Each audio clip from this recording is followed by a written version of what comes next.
दिसंबर 2024 की सुबह लगभग 5:44 के आसपास का वक्त रहा होगा। एक व्यक्ति जो कि उत्तर प्रदेश के मथुरा का रहने वाला, उसका नाम होता है जयवीर। जयवीर हाँफते हुए और उसके हाथ भी काँप रहे थे, तभी वह अपने मालिक को फ़ोन लगाता है।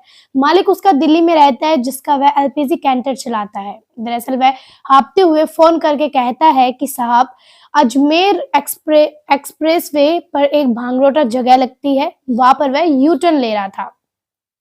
अचानक एक ट्रक आ जाता है और ट्रक की टक्कर लगने की वजह से जो उसका कैंटर है, उसके एलपीजी कैंटर के 5 नोजल टूट जाते हैं और लगभग 18 टन गैस के साथ निकल गई है। बस वो जितना भी भाग सकता था, भागने के बाद वहाँ से सबसे पहले उसने अपना जो आपको फ़ोन लगाया, वो कहता है कि मैंने आपको फ़ोन लगाया, जितना जल्दी मैं भाग सकता था, उसने आपको फ़ोन लगाया। वो जाने कि जयबीर भी ठीक है, साथ ही जो हेल्पर है वो भी ठीक है, बस इतना उसने करा और करने के बाद अपना फ़ोन को स्विच ऑफ कर देता है। अब इसके बाद राजस्थान की पुलिस हो या फिर एसआईटी हो, उस व्यक्ति को जिसका नाम जयवीर होता है, जो कि वो कैंटर चला रहा था, कैंटर चलाने वाले को तलाश करना शुरू कर देती है, क्योंकि यह फ़ोन कटता है। उसके बाद एक बहुत धमाकेदार ब्लास्ट होता है। वह ब्लास्ट इतना तेज था कि उसकी गूंज पूरे इंडिया ने सुनी और उसके बाद लगभग 13-14 लोगों की मौत हो जाती है और कई ऐसे लोग हैं जो अपनी जिंदगी की जंग लड़ रहे हैं। काश उसने वहां से भागने से पहले लोगों को यह आगाह किया होता, सचेत किया होता कि तुम यहाँ से भाग जाओ, क्योंकि वह जानता था इस जो ये गैस है, इस गैस के रिसाव होने के बाद 181 गैस निकलने के बाद क्या हो सकता है। अगर उसने लोगों को यह सुचेत कर दिया होता तो शायद इतने जिंदा लोगों की चिताएं न जलती। नमस्कार, मैं ईशु। आज की जो सच्ची घटना मैं आपको सुनाने जा रही हूँ, यह सच्ची घटना है। राजस्थान की राजधानी जयपुर के निकट एक भांगरोटा जगह लगती है, लेकिन कहानी शुरू होती है 14 दिसंबर 2024 की रात। लगभग 1:05 के आसपास का वक्त रहा होगा। हरियाणा के पास गुरुग्राम है और गुरुग्राम के पास एक मानेसर जगह लगती है। वहां पर संजेश यादव, जो कि उत्तर प्रदेश के मैनपुरी का रहने वाला होता है, एक ट्रक लेकर और N101AG5923 इसमें लोड करता है कुछ सामान, और लोड करने के बाद उसको गुजरात के कच्छ जाना था। कच्छ यानी कि मुंद्रा पोर्ट में जाना था। इसके साथ में 6 और ट्रक होते हैं। इसी कंपनी के 6 ट्रक यहाँ से सामान लेकर जाते हैं, सीधा गुजरात पहुंचते हैं। गुजरात के कच्छ में जाते हैं। कच्छ के मुंद्रा पोर्ट पर जाते वह अपना पूरा का पूरा जो सामान था, लोडिंग था, उसको खाली करते हैं और खाली करने के बाद 18 दिसंबर 2024 को मुंद्रा पोर्ट से वापस आने लगते हैं। जब वापस आ रहे थे तो वापस आते हुए उनका सीधा पहुंचना था, ये जहां से चलते हैं यानी कि हरियाणा के गुरुग्राम के मानेसर से चलते हैं और वही उनको वापस आना था। अब उनका जो ट्रक चल रहा था 20 दिसंबर 2024 की सुबह लगभग करीब 5 साढ़े 5 बजे के आसपास का वक्त रहा होगा। अजमेर एक्सप्रेसवे पर इसी का जो साथी होता है, संजेश यादव का साथी, जो दूसरे ट्रक पर था, जिसका नाम मनोज होता है। मनोज फोन लगाता है। फोन पे कहता है कि संजय, सुबह का वक्त रहा होगा, एक काम करते हैं, कुछ चाय पानी पीते हैं, टॉयलेट वगैरह रहा है, टॉयलेट वगैरह करते हैं, अगर तुम कहो तो फिर रुक जाते हैं। यानी कि जहां उसने कहा था वहां से अभी कुछ ही दूरी पर जयपुर था, लेकिन उसने कहा कि ठीक है, तुम परेशान मत हो और 10-15-20 मिनट की बातचीत है। एक काम करते हैं, यहाँ से जैसे ही जयपुर का बाईपास आएगा तो वहां पर रुकेंगे और वही बैठ के आराम से चाय पानी पियेंगे, थोड़े बहुत हल्के फुल्के भी हो जाएंगे। इस तरह की संजय यादव ने बातचीत की। मनोज ने फोन कट कर दिया। कट करने के बाद सीधा वह बाईपास पर रुक जाता है, लेकिन संजय यादव वापस नहीं आता। कुछ देर के बाद फिर से फोन लगाया जाता है। संजय यादव को जो फोन था वो स्विच ऑफ हो जाता है, बातचीत नहीं होती है। उसके कुछ देर बाद उस मनोज का जो ट्रक पर ड्राइवर होता है, उसको पता चलता है कि एक ब्लास्ट हो चुका है। और वो ब्लास्ट जो होता है तो संजय यादव का जो ट्रक होता है, उसी ट्रक की वजह से वो कैंटर होता है, उसी भिड़त हो जाती है। उन दोनों के आपस में भिड़त हो जाती है। जो जयपुर और अजमेर के बीच में एक जगह लगती है, भांगरोटा, ये जगह लगती है। वहां पर कैप्सूल यानी कि कैप्सूल भी बोलते हैं, उसको कैंटर भी बोलते हैं, जिसमें एलपीजी गैस भरी हुई थी। यह एलपीजी गैस से भरा हुआ था। जो कैंटर होता है यह जा रहा था। जयपुर से अजमेर की तरफ जा रहा था। अचानक ही उसके दिमाग में कुछ ऐसा आता है कि यहाँ भांगरोटा में जयपुर डीपीएस स्कूल के ठीक सामने की बात है, वहां से यू टर्न लेता है और इधर अजमेर की तरफ से जयपुर की तरफ जा रहा था ट्रक, जिस पर संजय यादव बैठा हुआ था।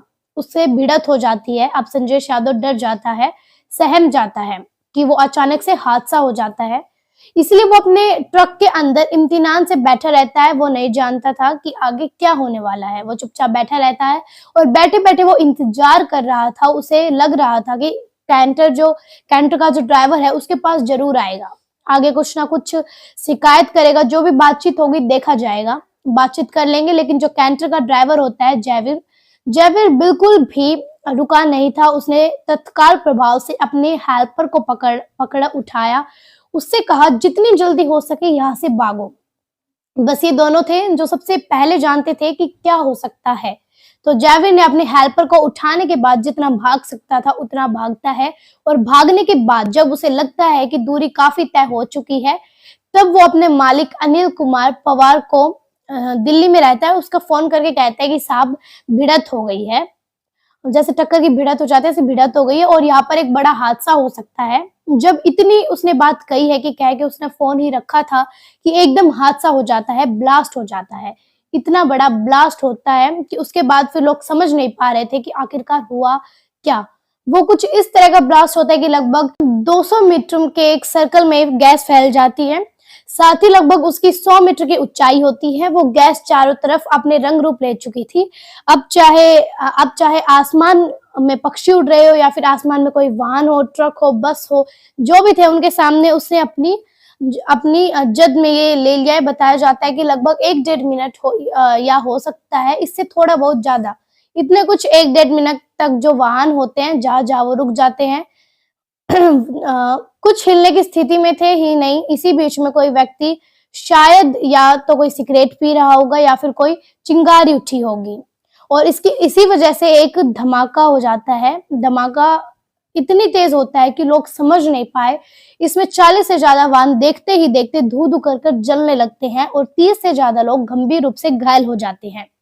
धीरे धीरे अस्पताल की तरफ से खबर आने लगती है, सोशल मीडिया पर खबर तैरने लगती है कि अभी 5 मर गए, अभी 6 मर गए, इसी तरह 7 मर गए और ये संख्या धीरे धीरे कर 13 हो जाती है और 14 हो जाती है। बाद में एफएसएल टीम की तरफ से पता चलता है कि मरने वालों की संख्या 13 ही है। अब इसी बीच में जब जांच पड़ताल शुरू कर दी तो जिस ट्रक पर संजय यादव बैठा हुआ था, जो जिस स्थिति में वो बैठा हुआ था उसी स्थिति में बैठा वो पूरी तरह से जल जाता है। जलकर उसकी जो लाश होती है वो छोटी सी पोटली में सिमट कर रह जाती है। उसकी पोटली को जब खोला जाता है तो यह पता करने की कोशिश कर रहे थे कि आखिरकार ये कौन है, कहाँ से आया है, और तब इसके बारे में पता चलता है कि उत्तर प्रदेश के मैनपुरी का वो रहने वाला होता है संजय यादव, जिसका नाम होता है, जो कि मानेसर से चला था कच्छ के लिए, लेकिन वो कभी अपने घर पर नहीं पहुंच पाता।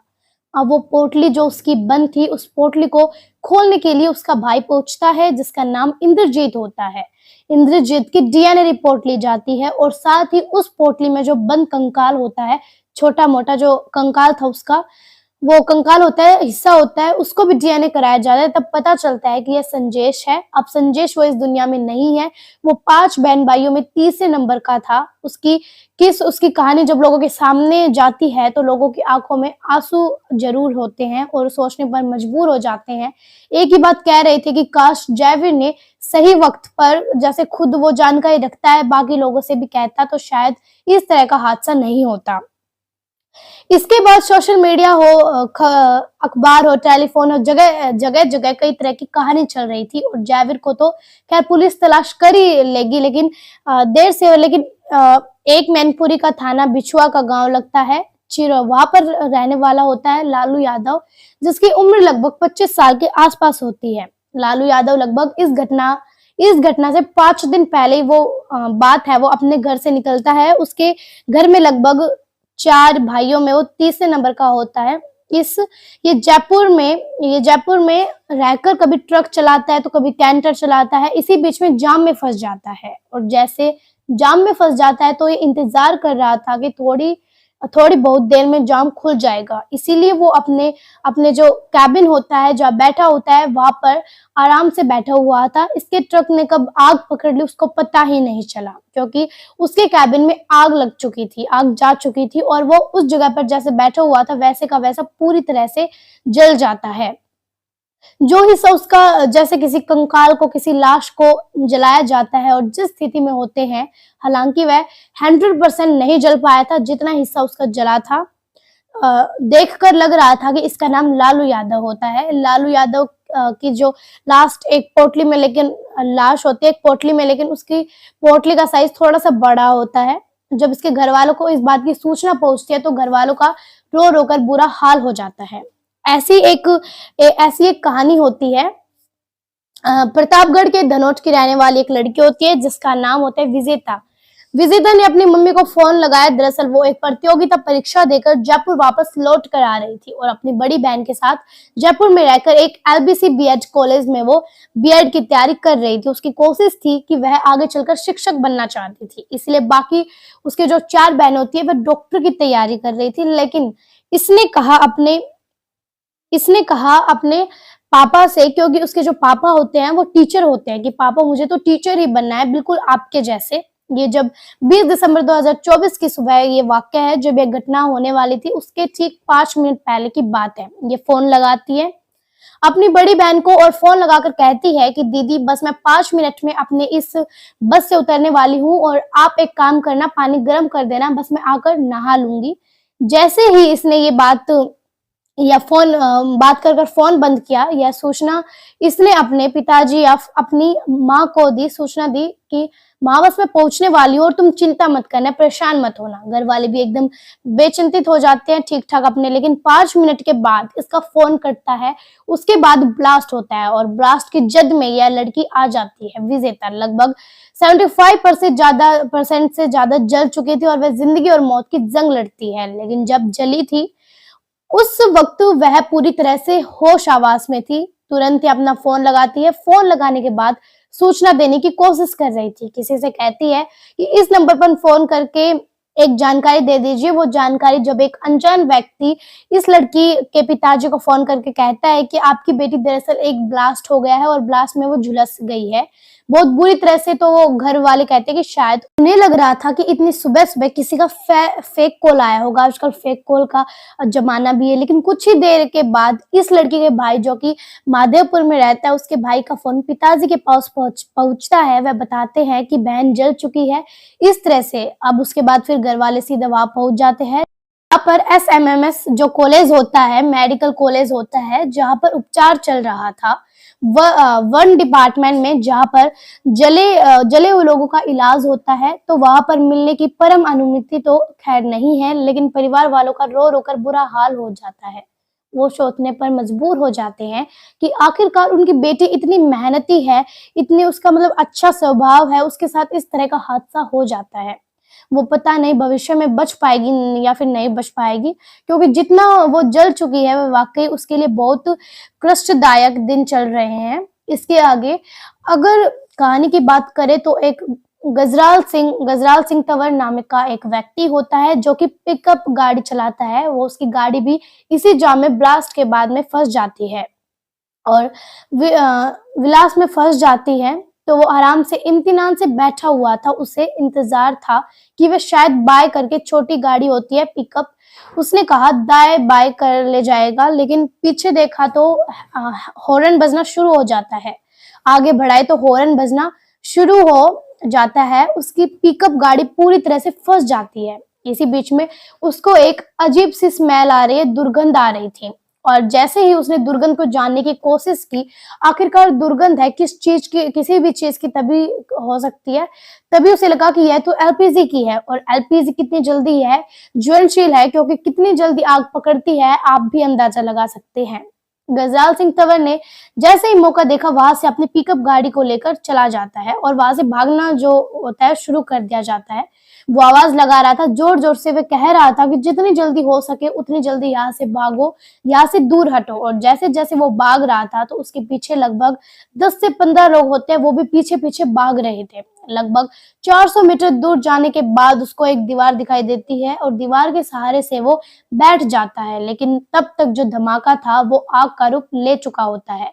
ऐसी आग का रूप ले लिया था उसने कि चाहे वो ई-रिक्शा हो, चाहे वो ट्रक हो, चाहे वो बस हो, चाहे वो पेड़ हो, पौधे हो, चाहे वो जलने वाले कोई भी सामान हो, वो पक्षी हो, सब जलने लगते हैं। और जैसे वो गजराज सिंह तंवर होता है, उसकी जो पैंट थी वो लगभग जल चुकी थी, उसकी भी पैंट उस पे भी काफ़ी झुलस चुका था, लेकिन उसने अपनी कुल मिलाकर जान बचा ली थी। और जो उसके पीछे 10 या 12 लोग दौड़ रहे थे, उसमें से कोई भी ऐसा व्यक्ति नहीं था जो झुलसा ना हो, लेकिन ये थोड़ा-सा भाग्यशाली रहा। उसने अपनी भी जान बचाई और उसने चीख-चीख कर लोगों से यह कहकर साइड हो जाओ, दूर चले जाओ, यहाँ पर बिल्कुल भी मत रुकना। काश गजराज सिंह की तरह अगर जयवीर ने भी लोगों को यही सचेत किया होता कि यहाँ से भाग जाओ, यहाँ से दूर चले जाओ, क्योंकि भागने के लिए लगभग बताया जाता है कि 1 से 1.5 मिनट का वक्त लगा था। और कोई भी अगर दबाव पर भी अगर प्रेशर में आकर कोई व्यक्ति चाहे कैसा भी हो भागने की कोशिश करेगा तो 400-500 मीटर से ज्यादा तो वो भाग ही सकता है। इतना बड़ा हादसा कभी नहीं होता और कई जिंदा लोगों की चिताएं जलने लगती हैं धू-धू करके। और वे चिताओं की जो उनकी कराने की, उनकी तड़पने की, उनकी चीखने की जो आवाजें थी वो सोशल मीडिया के माध्यम से भारत का कौन सा वासी होगा जिसने सुना नहीं था, जिसने महसूस नहीं किया था। दरअसल ये घटना ऐसी थी कि जिसमें बहुत सारी कहानियां निकल कर आती हैं। जितने कई लोग तो ऐसे हैं जो हमेशा-हमेशा के लिए अलविदा कह गए हैं, जिनकी चिताएं जल चुकी हैं, मर चुके हैं और वो अपने पीछे कई ऐसे लोगों को छोड़ के चले गए हैं जो जिंदगी भर संघर्ष करते रहेंगे, जिंदगी भर उनको याद करते रहेंगे और याद करते-करते उनको रोते रहेंगे उनको याद करके। दोस्तों, इस पूरे घटनाक्रम को सुनाने का उद्देश्य किसी को परेशान करना नहीं था, किसी का दिल दुखाना नहीं था, बल्कि आप लोगों को जागरूक करना था, आप लोगों को सचेत करना था और आपको यह भी बताना था जब ये घटना हुई तो उस घटना के 300 मीटर के दायरे में एक ऐसा ट्रक था, उस ट्रक के अंदर माचिस से भरा हुआ पूरा मतलब उस ट्रक के अंदर माचिस थी, तो उससे भरा हुआ पूरा वो होता है ट्रक था। और जब उसमें आग झुलसने लगती है तब फायर ब्रिगेड की टीम मौके पर पहुंच जाती है और उसके बाद फिर उस आग को बुझाने की कोशिश कर रही थी। तो धीरे-धीरे करके उस बड़े से ट्रक के अंदर जो माचिस भरी हुई थी उसमें भी आग पकड़ना शुरू कर दिया था। यह माचिस से भरा ट्रक ही नहीं बल्कि कुछ ही दूरी पर 300 मीटर के दायरे में एक पेट्रोल पंप भी था। यदि वह आग पेट्रोल पंप तक पहुंच जाती तो जाहिर सी बात है हादसा और भी बड़ा रूप ले सकता था। वहीं पास में एक सीएनजी स्टेशन था, यहाँ पर सीएनजी की गैस भरी जाती है, वो भी 300 मीटर के दायरे में ही बताया जाता है। जहां तक अगर आग पहुंची होती तो भांगरोटा ही नहीं बल्कि कहां तक इसकी गूंज फैल सकती है ये अंदाजा लगाया जा सकता है। इसी बीच में इसी रास्ते पर जहां पर ये हादसा होता है, हादसे के 300 मीटर के दायरे में एक कैप्सूल होता है जो एलपीजी का, जिसको कैंटर भी बोलते हैं, उसमें भी भारी मात्रा में गैस भरी हुई थी और वहां तक ही आग पहुंची जरूर थी, लेकिन गनीमत यह रहती है कि जो उसका जो कैबिन होता है ड्राइवर का वह तो जल जाता है, लेकिन यह जो कैंटर होता है इसमें यह आग नहीं पकड़ता क्योंकि फायर ब्रिगेड की टीम मौके पर पहुंच जाती है और उसको कई घंटे तक लगातार पानी डालकर ठंडा करते रहते हैं ताकि आग ना पकड़ ले। तो आप लोगों को न्यू ईयर की हार्दिक शुभकामनाएं और इस साल आप हमेशा खुश रहिए। जय हिंद, जय भारत।